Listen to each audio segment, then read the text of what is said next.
Bangga bersarung mangga. Bismillahirrahmanirrahim. Assalamualaikum warahmatullahi wabarakatuh, Buya. Waalaikumsalam warahmatullahi wabarakatuh. Allahumma sholli ala sayyidina Muhammad wa ala ali sayyidina Muhammad. Semoga Buya selalu dalam keadaan sehat. Afan Buya, ada titipan pertanyaan dari akhwat yang pernah berkhidmah di Al-Bahjah, Buya. Beliau qadarullah boyong tahun ini karena keadaan orang tuanya yang sakit. Kemudian beberapa bulan setelah di rumah mengurus orang tuanya yang sakit itu datang ikhwan yang meminta ta'aruf, Buya, langsung ke orang tuanya. Qadarullah dari kedua belah pihak keluarga sama-sama merestui. Akhwat ini pun enggak keberatan, Buya. Tapi apakah boleh untuk minta diistikharahkan oleh Buya, karena akhwat ini khawatirnya mengambil keputusan hanya karena melihat teman-teman yang sudah menikah, Buya. Kemudian yang kedua, mohon nasihatnya Buya, bagaimana cara menguatkan niat menikah karena Allah. Karena akhir-akhir ini banyak statement di kalangan anak muda yang berkata, jangan menikah kalau belum mapan, belum punya rumah, belum punya kendaraan, pekerjaan tetap, seperti itu, Buya. Dan buat apa perempuan menikah kalau sudah bisa menafkahi dirinya sendiri. Syukron, Buya, terima kasih. Mohon bimbingannya. Wassalamualaikum warahmatullahi wabarakatuh. Assalamualaikum warahmatullahi wabarakatuh. Selagi sudah ada yang datang, laki-laki yang baik secara zahir, adapun hakikatnya kan hanya Allah yang tahu. Zahirnya baik. Ya, tidak baik kalau menunda-nunda kebaikan seperti itu. Segera, adapun masalah istikharah. Istikharah itu pada dasarnya yang punya urusan sendiri mengistikharahi sendiri. Itu begitu sunnahnya. Akan tapi kadang seseorang itu telah dikuasai hawa nafsu sehingga tidak jadi adil lagi. Sehingga sebelum istikharah kadang sudah milih. Karena mungkin sudah mulai ada kecenderungan dan lain sebagainya. Maka kadang minta bantuan di istikharah orang lain. Ya sah. Menganggap yang mengistikharahi mungkin lebih netral. Plus kadang minta istikharah ternyata bukan murni minta istikharah. Biasanya minta petunjuk baik tidaknya dengan dia, dengan pandangan sisi, berbagai sisi. Ya boleh saja. Nanti dibantu pengen lihat seperti apa keadaannya, masa depannya seperti apa, dan seterusnya. Kemudian, bisa saja dibantu memohon kepada Allah, yang diistikharilah bahasa yang disampaikan tadi.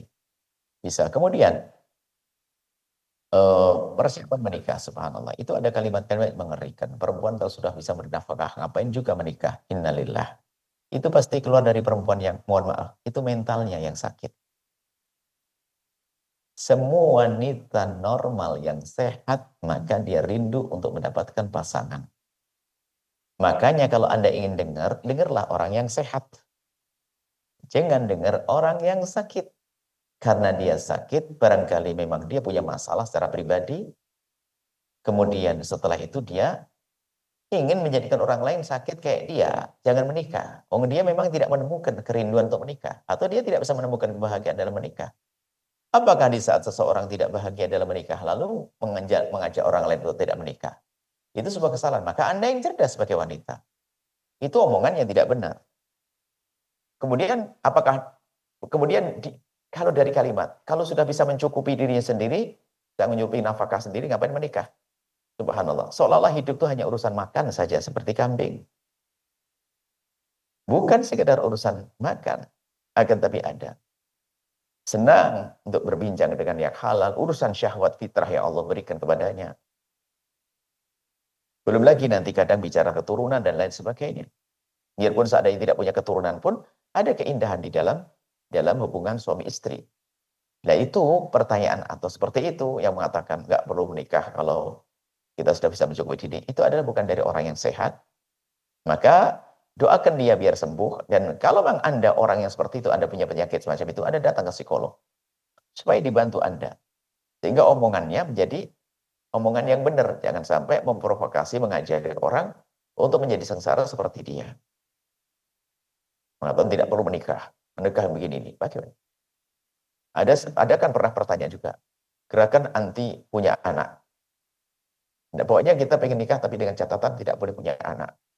Karena begini-begini. Anak hanya beban dan sebagainya. Subhanallah. Tidak ada wanita yang sehat kecuali rindu punya anak. Wanita yang sehat semuanya punya anak. Giliran belum punya anak mereka sedih menangis kok. Ini kok ada orang nggak punya anak. Pasti dia punya masalah dengan mentalnya. Maka kami himbau kepada teman-teman yang ngerti ilmu ini, psikologi.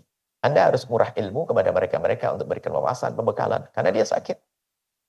Dan Anda yang sehat jangan dengar orang-orang sakit. Agar Anda sakit seperti mereka. Kalau sudah ketemu pasangan yang baik istikharah, ada pun masalah kemapanan dan sebagainya. Mapan tuh kayak apa sih standar mapan? Punya mobil 2 atau mobil 5? Rumah 1 atau rumah 10? Rumahnya tipe apa kira-kira? Ukurannya apa sih yang mapan itu? Mapan yang sesungguhnya adalah di saat tamakmu sudah kau pangkas. Syukurmu yang kau gedekan. Itu adalah mapan yang sesungguhnya. Mapan yang sesungguhnya adalah takut kepada yang haram. Mapan sesungguhnya adalah kamu takut pada yang haram, itu mapan. Lihat. Kalau sudah tidak takut dengan haram, na'udzubillah. Biarpun punya rumah, ternyata dia tidak ingin menikah. Alasannya bermapan, tapi berzina, na'udzubillah.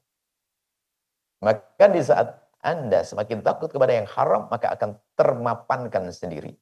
Di saat ada hajah, syahwat yang bergolak, kemudian takut kepada yang haram, secara otomatis akan digiring. Yang semula mengatakan belum mapan, akan menjadi mapan. Karena aku perlu yang halal.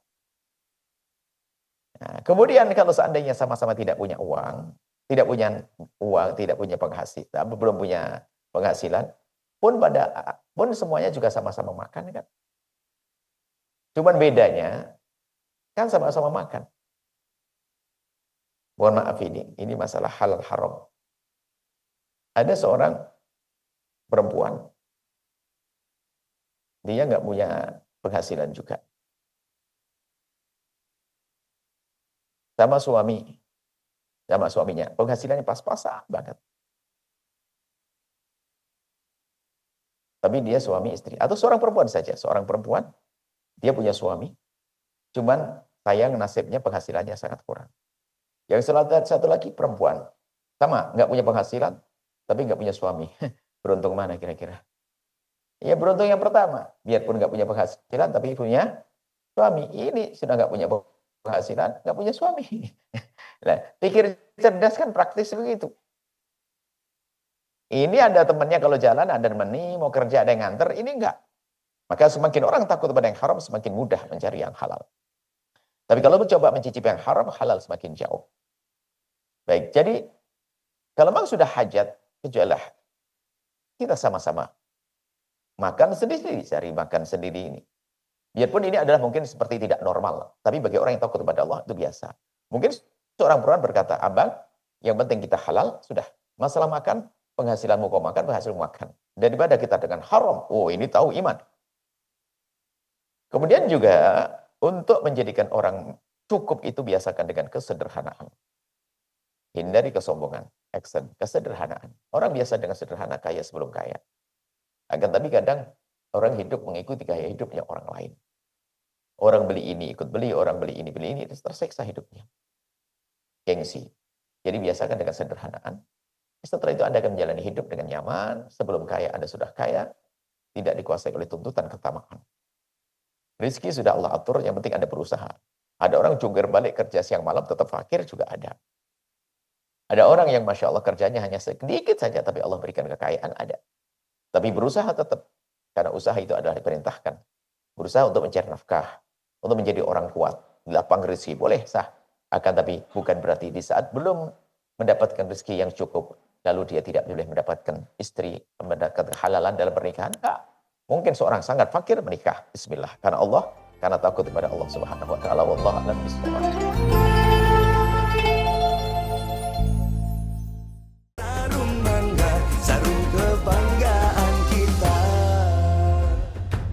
Bangga bersarung mangga. Sahabat Al-Bahjah TV, setelah menyaksikan video ini, jangan lupa bersolawat kepada baginda Nabi Muhammad. Shollu ala Nabi Muhammad. Allahumma sholli alaihi wa ala alihi wa sahbihi.